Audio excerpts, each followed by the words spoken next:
वहीं राष्ट्रीय नवचेतना और 367 एकड़ किसान संघर्ष समिति ने होली मिलन समारोह मनाया। इस दौरान नवचेतना मंच के संयोजक विजय सोमानी ने प्रेस कॉन्फ्रेंस की।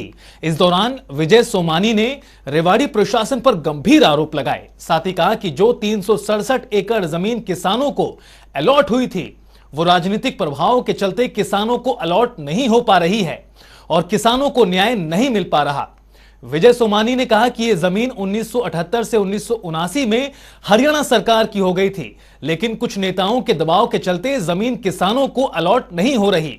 विजय सोमानी ने कहा कि किसानों की इस जमीन पर कैप्टन अजय यादव और उनके परिवार का कब्जा है, लेकिन जो नेता आपस में धुर विरोधी हैं, एक दूसरे के खिलाफ चुनाव लड़ते हैं, वो भी इस मुद्दे पर बोलने को तैयार नहीं है।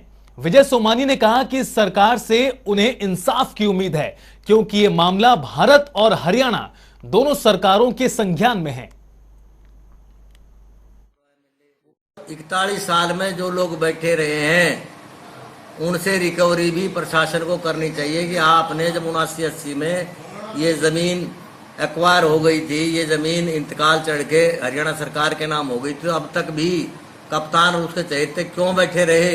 राजनीतिक दबदबे के चलते कप्तान अजय सिंह उन्होंने छोटे किसानों की जिनको अलॉट हुई थी या जिनको उन्होंने रजिस्ट्री कर दी थी, उसमें पार नहीं पड़ी, क्योंकि जो शासन प्रशासन है, जुडिशरी सिस्टम है, वो उनके कब्जे में रहा।